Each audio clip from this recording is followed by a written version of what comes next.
Hello students. तो आज हम नेक्स्ट कंटिन्यू करेंगे पित्त के बारे में। जैसे कि कल हमने क्या पढ़ा था, वायु क्या है, 5 प्रकार की वायु है, इसके 5 नाम क्या क्या है, फंक्शन क्या क्या है और इसकी लोकेशन क्या है। टुडे आज हम क्या देखेंगे, पित्त के बारे में।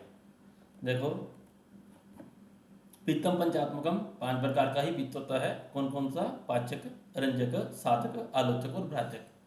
पाचक पित्त, रंजक पित्त, साधक पित्त, आलोचक पित्त एंड भ्राजक पित्त। क्या इसकी लोकेशन है, क्या इसके फंक्शन है? देखो श्लोक नंबर 10। तत्र पक्व आमाशय मध्यगम।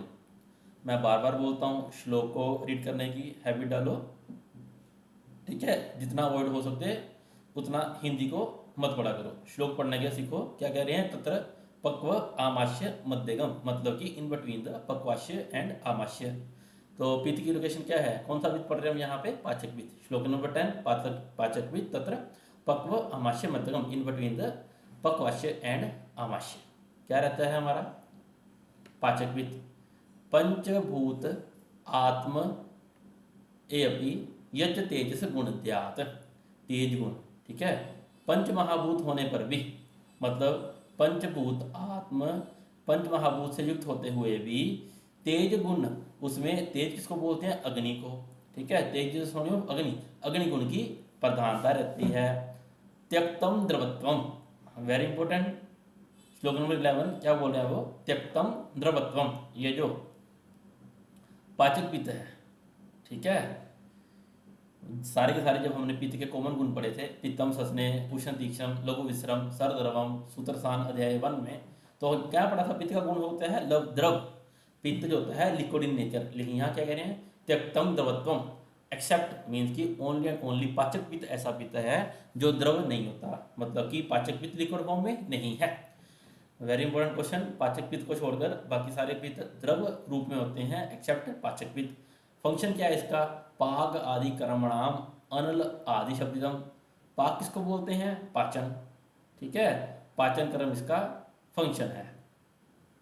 नेक्स्ट देखो, पच्यति अन्नम विभज्यते सार कीट बेचक तथा, जो हम खाना खाएंगे उसका पाचन करेगा। पच्यति अन्नम विभज्यते, विभज्यते मीन क्लासिफिकेशन, ठीक है। क्या कर रहा है? जो भी हम खाना खाएंगे डिवीजन कर रहा है, किस किस में? सार किट्टो, सार भाग में और किट भाग में। जो भी हम खाना खाएंगे उसको ये सार भाग में बना रहा है और मल भाग में विभाजित कर रहा है। पचत्य अन्नम, आहार का पाचन करेगा। विभज्यते सार किट्टो पृथक तथा। नेक्स्ट वन इज तत्रस्थे एव पित्तानाम शेषानाम अपि अनुग्रहत्वम, वेरी इंपॉर्टेंट। तत्र स्थम एव पित्तानाम, पाचक पित्त ही है जो अन्य 4 प्रकार के पित्त है उनको उनका काम करने के लिए पावर दे रहा है। मतलब कि जो बाकी पित्त बच गए हमारे पास 4 प्रकार के, रंजक पित्त, साधक पित्त, आलोचक पित्त और भ्राजक पित्त, इन 4 पित्त को पाचक पित्त ही है जो शक्ति प्रदान कर रहा है। करोति बलादेनन पाचकम नाम तद समृतम।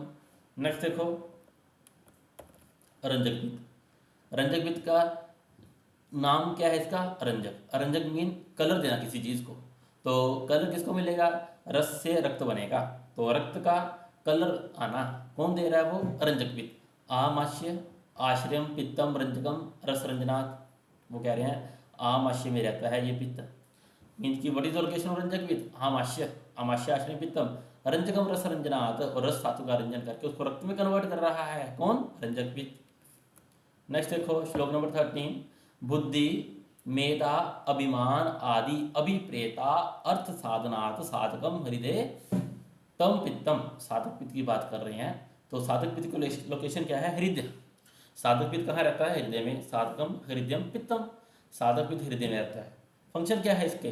बुद्धि मेधा अभिमान आदि, बुद्धि मेधा, ठीक है, अभिमान आदि, अभिप्रेत अर्थ साधनम, जो भी अपनी डिजायर्स होंगे, ठीक है। अर्थ मतलब अपनी डिजायर, इच्छाएं, हमारी इच्छा उत्पन्न हो रही हैं, हम इस इच्छा को पूरा करेंगे, इस इच्छा को पूरा करने के लिए जी जान लगा देंगे। ये कौन करवा रहा है? This is the function of साधक पित्त। नेक्स्ट देखिए, आलोचक पित्त। आलोचक पित्त के बारे में क्या कह रहे हैं? रूप आलोचनत समृतम। आलोचन word is related to eyes. रूप आलोचनन समृद्धम, रूप को देखना, किसी चीज को देखना किसका कर्म है, आलोचक पित्त का कर्म है। दृक्स्थ आलोचकम, दृक् किसको बोलते हैं, दृष्टि को।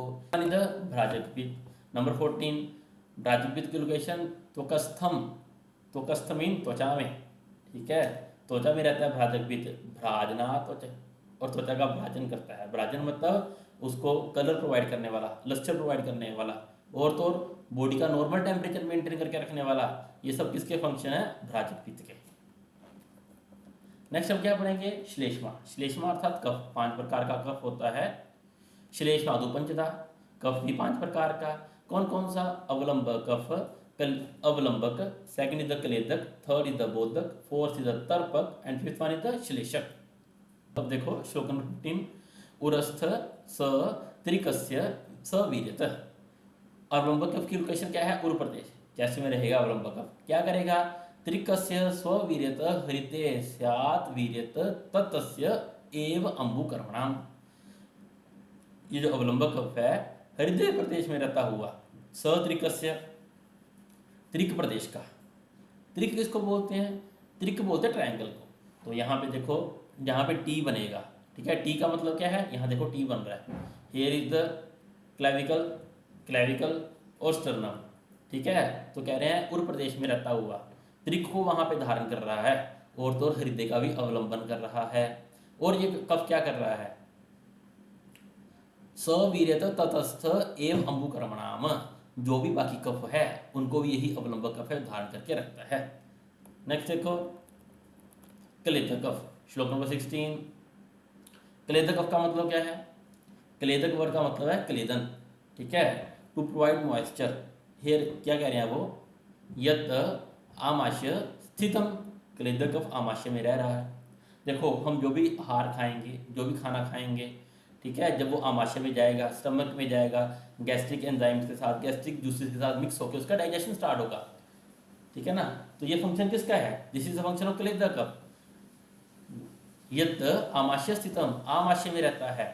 क्लेदक सो अन्न संघात क्लेदनात्, अन्न का क्लेदन करता है। क्लेदकम सो अन्नम, अन्न का क्लेदन करने वाला।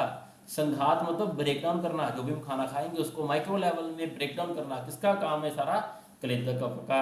नेक्स्ट वन इज द बोधक कफ। What is the meaning of word बोध, बोध मीन किसी चीज का ज्ञान होना, किसी चीज के बारे में पता लगना, ठीक है। रस बोधनात्, हम जो भी रस खाएंगे, जो भी टेस्ट हो हमारा, मधुर रस, अम्ल रस, लवण रस, कटु रस, तिक्त रस, कषाय रस, इसका ज्ञान कौन करवा रहा है, इसका ज्ञान करवा रहा है हमारे को बोधक कफ। बोध को रसना स्थाई, रसना इंद्रिय में रहता है ये, रसना अर्थात जीवा में रहता है ये बोधक कफ। नेक्स्ट देखो लास्ट इज द तर्पक कफ, सॉरी सेकंड लास्ट तर्पक कफ। तर्पक कफ, तर्पक का मतलब क्या होता है, टू प्रोवाइड न्यूट्रिशन, तर्पण करना, न्यूट्रिशन प्रोवाइड करना। तो शीरसंस्थो, सिर प्रदेश में रहता है ये तर्पक कफ। शीरसंस्थो सिर में रहेगा। अक्षी तर्पणात्, शीर में रहता हुआ।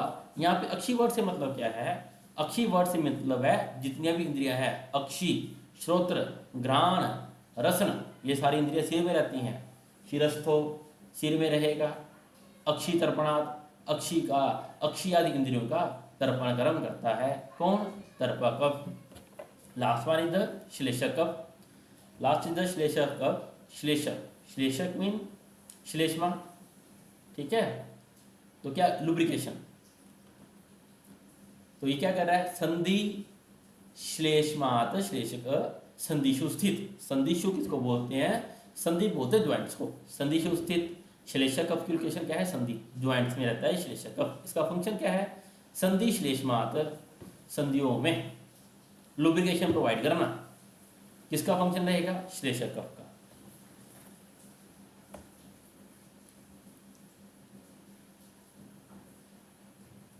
नेक्स्ट देखो श्लोक नंबर 80, यदि प्रायण दोषानाम स्थानानि विकृत आत्मनाम, ये दोषों के बारे में बता दिया, ठीक है। दोषों के नेचुरल स्थान क्या है, 5 प्रकार का वायु, 5 प्रकार का पित्त, 5 प्रकार का कफ, ठीक है। इनके नेचुरल लोकेशन क्या है, अगर ये अपनी लोकेशन से ना हो, ठीक है, अगर इनमें कोई विकृति आती है, विकृति में कोई डिफॉर्मिटी आती है, तो जान जाना चाहिए इनमें या तो वृद्धि हो रखा है या क्षय हो रखा है। देखो इति प्रायण दोषानाम स्थानानि विकृत आत्मनाम व्यापनानपि जानियात, यदि रसों में या दोषों में विकृति आ जाए तो जानना चाहिए कि क्या हो रहा है, ये अपने स्थान से कहीं और पहुंच गए हैं, इनमें कोई पैथोलॉजी उत्पन्न हो रही है। जानियात कर्मणी पृथक पृथक, जो भी हमने फंक्शन बताए सभी के, उसी से ही जानना चाहिए। नेक्स्ट देखो नंबर 19। अब हम देखेंगे कि जो शरीर में वायु है, पित्त है, कफ है, किन कारणों से वायु का संचय होगा। ठीक है, क्या रीजन है कि वायु प्रकोपित होना शुरू हो जाएगा, जो उसकी नॉर्मल अमाउंट है उससे बढ़ जाए, जो उसकी नॉर्मल अमाउंट है उससे कम हो जाए। ठीक है, क्या रीजन रहेंगे, देखो नंबर 19। उष्णेन युक्ता रूक्षादि वायु कुर्वन्ति संचयम, अर्थात उष्ण और रुक्ष आहार का सेवन करना।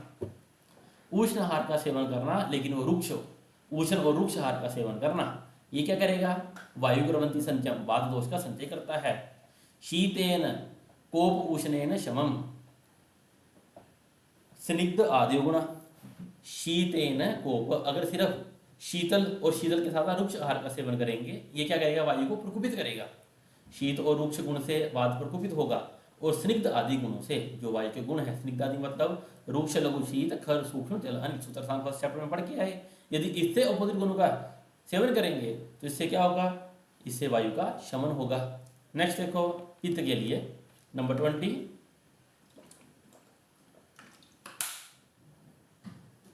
पित्त के लिए क्या कह रहे हैं, पित्त कैसे संचय होगा, कैसे प्रकुपित होगा। शीतेन युक्ता तीक्ष्ण आदि संचय, शीत और तीक्ष्ण आहार का सेवन करने से। पित्त का गुण तीक्ष्ण है, पित्तम सस्नेवशन तीक्ष्ण लघु विश्रम सर्वद्रवम, शीतल और उच्च तीक्ष्ण आहार का सर्वदा सर्वभावना सामान्य वृद्धि कारण फर्स्ट अध्याय में पढ़ के आए, है ना। शीतेन युक्त तीक्ष्ण, शीतल और तीक्ष्ण आहार का सेवन करने से पित्त का संचय होता है। उष्णेन कोपम, केवल और केवल उष्ण आहार का सेवन करेंगे, पित्त प्रकुपित होता है, क्यों, पित्त का उष्ण गुण है, उष्ण और उष्ण से प्रकुपित हो जाएगा। मंद आदि शमम शीतम उपसंहिता, और मंद आदि गुणों के सेवन से पित्त का शमन होगा। मंद आदि का मतलब क्या है, जो भी पित्त के गुण होते हैं, ठीक है, उससे अपोजिट गुण मंद आदि, बीज गुरु आदि गुण पढ़ के आए हम डिटेल में, है ना। इसके लिए फर्स्ट चैप्टर देखो, सूत्रस्थान का वीडियो मिल जाएगा यूट्यूब पे। नेक्स्ट देखो कफ का संचय प्रकोप प्रशमन कैसे होगा। शीतेन युक्ता स्निग्ध आदि, शीतल और स्निग्ध आहार का सेवन करेंगे, इससे कफ का संचय होगा। उष्णेन कोपम, उष्ण और स्निग्ध आहार का सेवन करेंगे, इससे क्या होता है, इससे कफ का प्रकोप होता है। तैन ये गुणा रुक्ष आदि, और रुक्ष आहार का सेवन करने से कफ का प्रशमन होगा। साइड पे लिख रखा है, याद रखना इसको, ठीक है।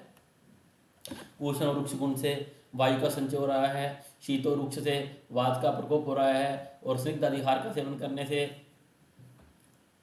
वायु का शमन हो रहा है। नेक्स्ट देखो शीतल और तीक्ष्ण आहार से पित्त का संचय हो रहा है, उष्ण तीक्ष्ण से पित्त प्रकुपित हो रहा है, और मंद आदि गुणों से पित्त प्रशमन हो रहा है। लास्ट शीतल और स्निग्ध गुण से कफ का संचय हो रहा है, उष्ण और स्निग्ध से कफ का प्रकोप हो रहा है, और उष्ण रूप से कफ का शमन हो रहा है।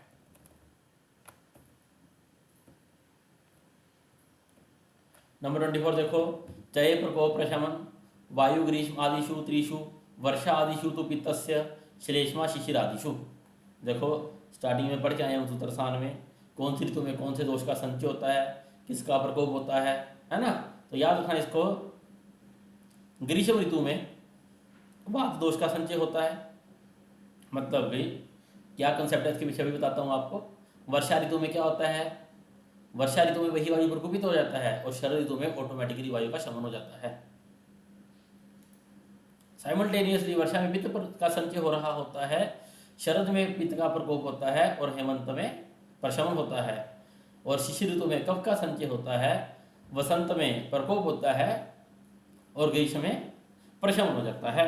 अब देखो क्या हुआ हमारे पास यहाँ पे, सोचो शिशिर ऋतु चल रही है, शिशिर वसंत ग्रीष्म वर्षा शरद हेमंत। शिशिर में क्या हो रहा है, कफ का संचय, ठंड इतनी बढ़ती है, हम पीछे बढ़ के आए, है ना, शीत गुण से कफ का संचय हो रहा है, ठंड इतनी बढ़ती है जिस कारण से क्या हुआ, कफ का संचय होना शुरू हो गया, ठीक है। शरीर में जो भी कफ था जमना शुरू हो गया, जिस कारण से कफ संचय होना शुरू हो गया। शिशिर के बाद वसंत ऋतु आई, वसंत में सूरज की किरणें आई, जिस कारण से कफ पिघला तो क्या हुआ, कफ प्रकुपित हो गया और कफ का प्रशमन होने के लिए रूक्षादि गुण चाहिए। गर्मी में ग्रीष्म ऋतु में इतनी गर्मी पड़ी, जो कफ था उसका शोषण हो गया, सूख गया, जो एक्स्ट्रा अमाउंट में बढ़ा हुआ था, जिससे क्या हो गया, कफ का शमन हो गया।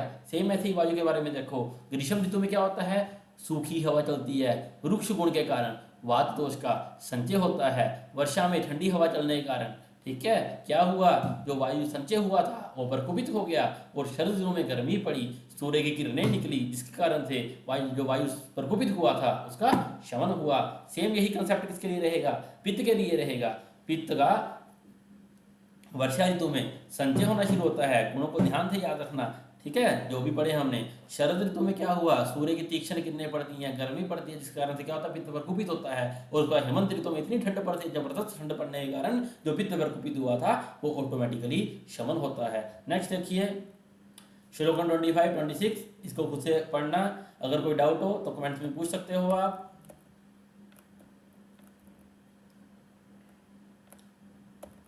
नंबर 32 देखो, दोषा ही सर्वेषां रोगाणाम एक कारणम यथा पक्षी परिपतन सर्वत सर्व अपीयः। वेरी इंपॉर्टेंट रेफरेंस याद रखना, चैप्टर नंबर 12 का है। दोषा ही सर्वेषां रोगाणाम अपि कारणम, कह रहे हैं सिर्फ दोष ही है, दोषा ही सर्वेषां रोगाणाम एक कारणम, जितने भी रोग होते हैं, ठीक है, सभी रोगों का कारण क्या है, सिर्फ और सिर्फ वात पित्त कफ दोष ही है।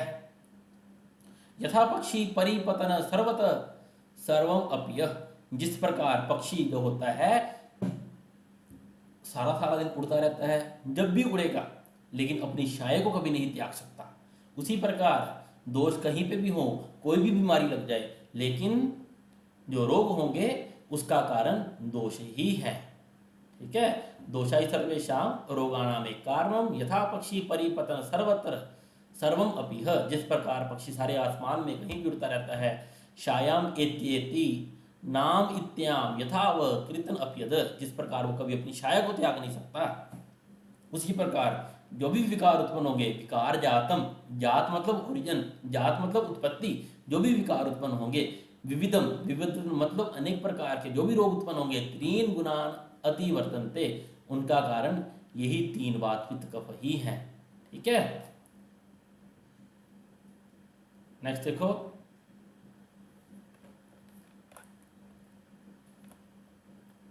ये आपको खुद से पढ़ना है, कोई डाउट हो तो पूछना है, डेफिनेटली बताएंगे हम।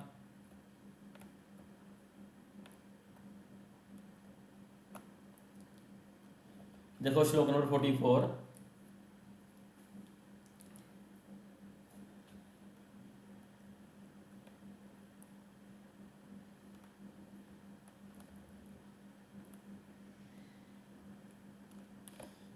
शाखा रक्त आदि त्वक च बाह्य रोगान ही तत्, वो यहाँ पे क्या कह रहे हैं, शाखा,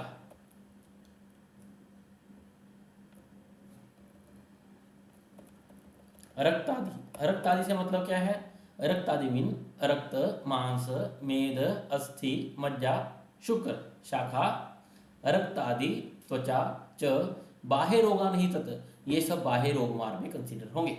अब रोग मार्ग किसको बोलते हैं, समझना मेरी बात को। रोग आयन, आयन कहते हैं चैनल को, मार्ग बोलते हैं चैनल को, पाथवे को। रोग मार्ग तीन प्रकार के होते हैं, ठीक है। बाह्य रोग मार्ग, ये बाह्य रोग मार्ग के बारे में बता रहे हैं। बाह्य रोग मार्ग में क्या क्या आएगा, यदि शाखागत रोग हो गई, रक्त आदिगत रोग हो, रक्त मांस में अस्थि मज्जा शुक्र, यहाँ पे त्वचा लिखा है, त्वचा वर्ड से शाखा समझना, ठीक है, त्वचा वर्ड से रस समझना, रस रक्त मांस में अस्थि मज्जा शुक्र, कोई भी धातुगत विकार हो, बाह्य रोगान ही तत्, वो बाह्य रोग मार्ग का विकार कहा जाएगा।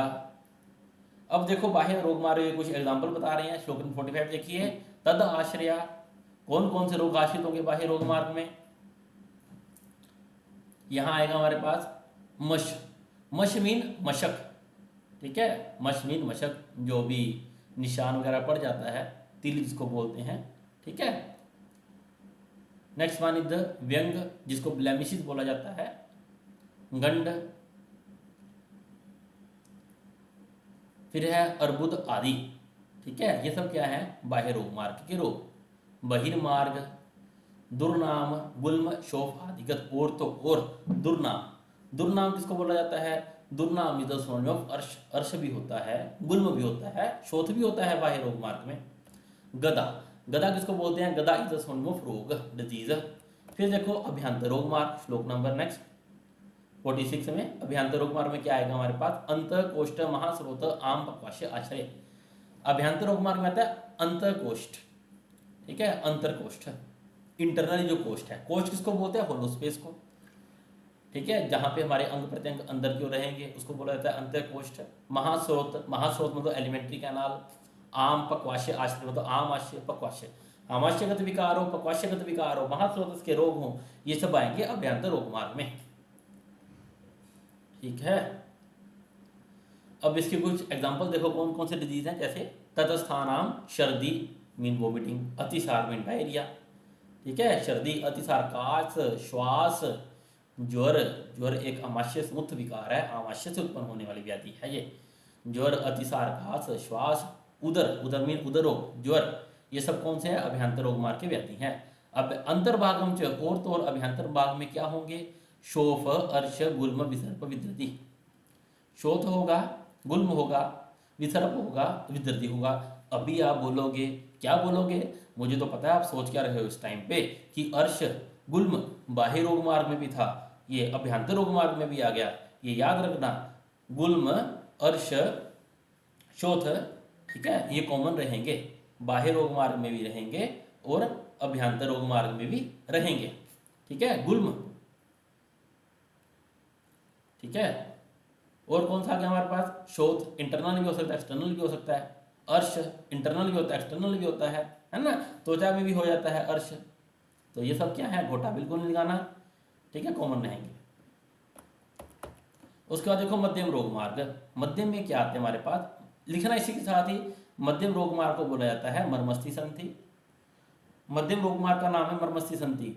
चरक संहिता सूत्रस्थान चैप्टर नंबर 11 में अच्छे से पढ़ के आए हैं, हम याद किया है आपने। मध्यम रोग मार्ग में क्या आएगा? मर्मस्थी संधि।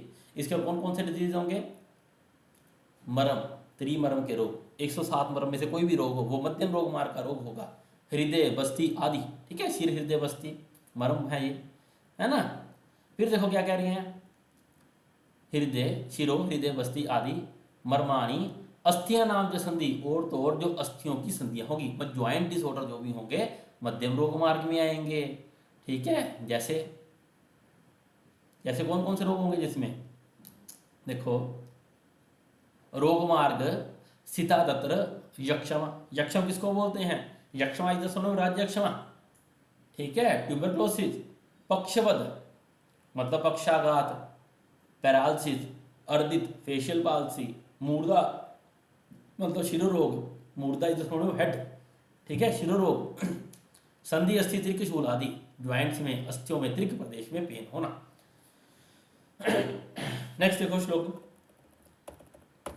अब हम पढ़ेंगे वायु के फंक्शन क्या हैं। नंबर 49, स्रंस। स्रंस क्या है?